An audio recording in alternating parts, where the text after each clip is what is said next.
দেখো কী বলছে, বলছে যে 110 কেজি একটা উইট আছে, ঠিক আছে, দুটো পার্টে ওটাকে বিক্রি করা হয়েছে, একটাতে 10% লাভ হয়েছে, একটাতে 25% লাভ হয়েছে, কিন্তু এখানে বলা নেই কত ভাগ 10% লাভ হয়েছে, কত ভাগ 25% লাভ হয়েছে। এখানে কোনো রেশিও ফেশিও কিচ্ছু দেওয়া নেই। তো ওভারঅল যদি গেন হয় 15%, তাহলে আটার কত 10% বৃদ্ধি করলে 10% বৃদ্ধির ওই পরিমাণটা কত। এখানে দেওয়া নেই মানে কিন্তু যে আমরা বানাতে পারবো না এমন নয়, আমরা এক্স ধরে নেব। মানে আমি বলতে চাইছি, যদি এখানে ভালো করে বলি 120 টোটাল বিট, ঠিক আছে। তারপর কী বলছে, এ পার্ট, ধর আমি এ পার্ট এটা, বি পার্টটা ধরে নিলাম এটা। তারপর বলছে এ পার্ট বিক্রি হয়েছে 10% প্রফিট। আমি যদি এটা এক্স ধরে নিই, এ পার্ট যদি এক্স রেশিও হয়, ঠিক আছে, তাহলে বি পার্ট কত হবে, 120 মাইনাস এক্স রেশিও হবে। মানে এই দুটোর ভ্যালুই আমি বলতে চাইছি, যে এই দুটো ভাগে ভাগ করে দিয়েছে, মানে এই দুটোর ভ্যালু হচ্ছে 120, বুঝেছ? তো এই দুটোর ভ্যালু 120। এবারে কী বলেছে, বলেছে প্রথমটা হচ্ছে 10% প্রফিটে। আচ্ছা, এটা যদি 10% হয় তাহলে 110/100 হবে, প্লাস পরেরটা হচ্ছে 25% প্রফিটে, তাহলে 125/100। এবারে কী বলছে, ওভারঅল 10% গেন হয়, ওভারঅল 15% গেন, তাহলে কত হবে, ইজিক্যাল টু 120 ইন্টু কত, ওভারঅল 15% গেন, 115/100, রাইট? এইটাই গল্প। এখান থেকে বলেছে যে 10%-এর ভ্যালু বের করে নিতে হয়। 10%-এ মানে যেটা বিক্রি হয়েছে, মানে এটা আমাদের লাগবে, ঠিক আছে। 10% ধরেছি কোনটা, এই যে এক্স, আর এটা এই বাকিটা, তাহলে আমাদের এক্সের মান বেরোলেই উত্তর বেরিয়ে যাবে। তো চলো আমরা কাটাকুটি করি, কী বলছো এখানে, কাটাকুটি যদি করি, এখানে এটা কেটে গেল, এটা এখানে 25, 25, 4 25, 5 25 হবে। তাহলে কী হচ্ছে, এখানে কোনটা কাটছে, এখানে কাটছে হচ্ছে এই শূন্য কেটে গেল, 5 5 2 10, 3 5 15, 5 2 10, 6, ঠিক আছে।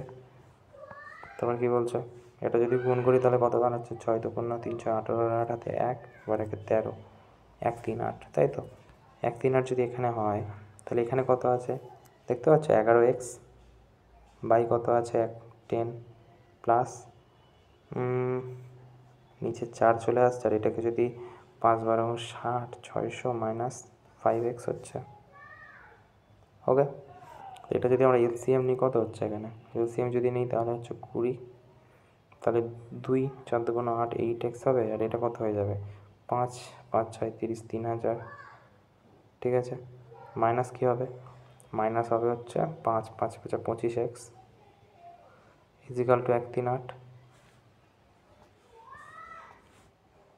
3 8, ওকে।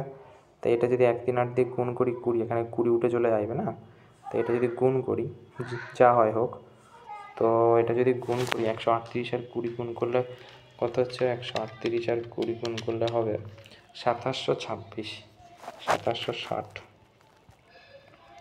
2760, ওকে। 2760 চলে এলো। আচ্ছা, 2760 যদি এখানে আসে, তাহলে এটা কত হচ্ছে, এটা লিখে দিই, নিচে নেমে যাচ্ছে 8x plus 3000 plus minus 25x, ওকে। তো আমরা যদি এখানে কালার চেঞ্জ করে লিখি, কী দাঁড়াচ্ছে তাহলে, এটা দাঁড়াবে তাহলে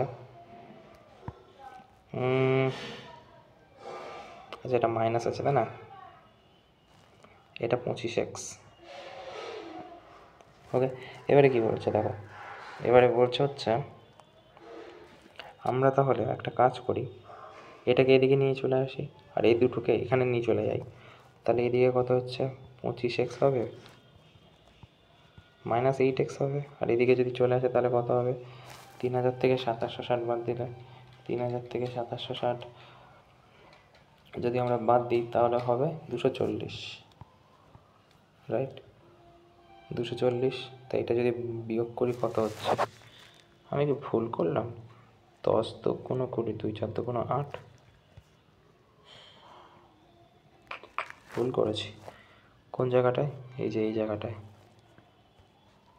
এইটা যদি 10 দিয়ে গুণ করে 2, 22 হবে এখানে। 8x লিখে দিয়েছি। 22x, এটাও 22xই হবে। 22x, ঠিক আছে। তাহলে এই 22x যদি ওদিকে যায়, এই জায়গাটা যদি 22x হয়, তাহলে কত হচ্ছে? 3x হবে। তাহলে x এর ভ্যালু কত হবে? x হয়ে যাবে 3 8, x এর ভ্যালু 80 হয়ে যাবে। তা আমাদের তো এটাই চেয়েছে।